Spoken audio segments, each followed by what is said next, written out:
Hey, what's up you guys? Bloody Jacob here to bring you my weekly review of The 100 on the CW. This week we've seen Season 4, Episode 7, which is called Gimme Shelter.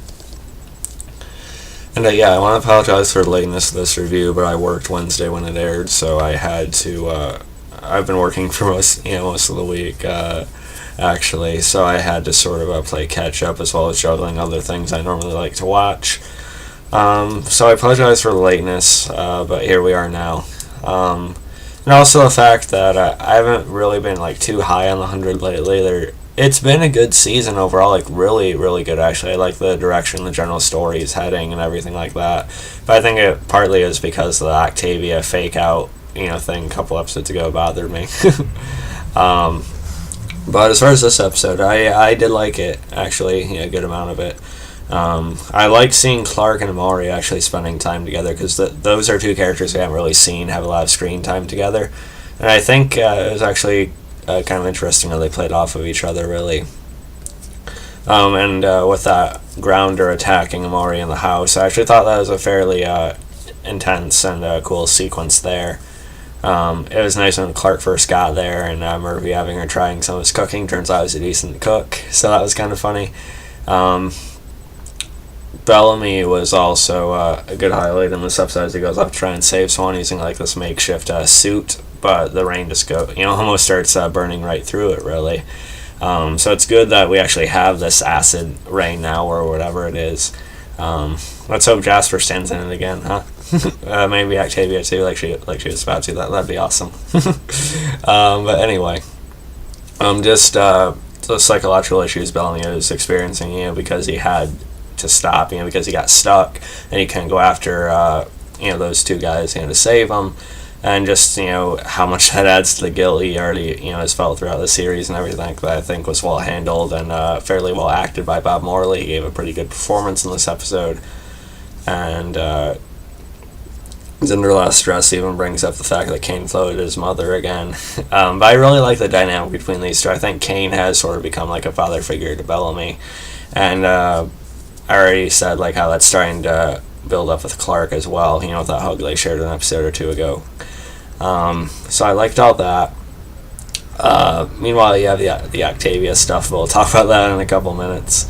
Also with Emori in this episode, she makes up this whole story about this grounder, ruining her family or, going after her brother or something like that. She tells Clarke about it.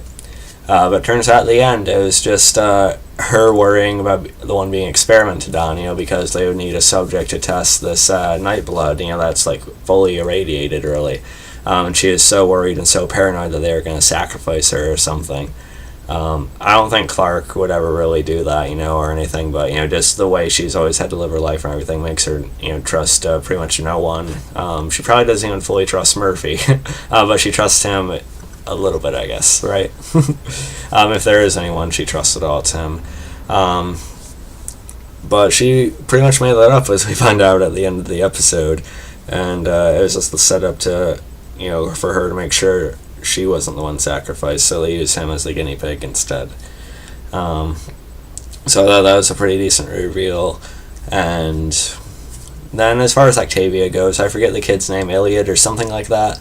But they run off from the acid rain as well. They take off almost all their clothes, of course, or as much as the CW allows, right? As they wash themselves off with the water and such as they're hiding in this cave.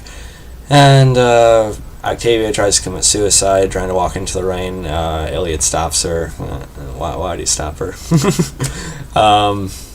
And she has this weird, annoying little scream when he tries to stop her. It's weird.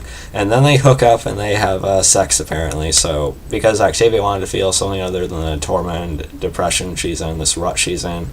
So I understand the psychological side of it that they're trying to show there. But just them hooking up like that felt really, really random, really, really odd. Considering how many times Octavia's tried to have them killed before, how at odds they've been. It's just really weird. Lincoln, I don't think you're really missing out that much. That part was definitely the weakest of the episode, I think. But other than that, it was a pretty decent one. I also like the conversation between Kane and I almost said Paige Turco, but Kane and Abby, when they're briefly exchanging with each other, that was nice as well. But yeah, overall pretty decent episode.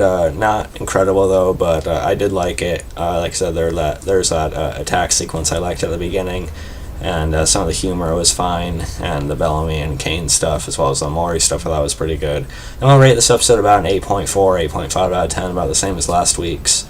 But yeah, let me know what you guys thought about this week's episodes. Again, sorry for the lateness, and I'll see you guys a little bit later for my review of the originals. And yeah, follow me on Facebook, Twitter, like, subscribe, and peace.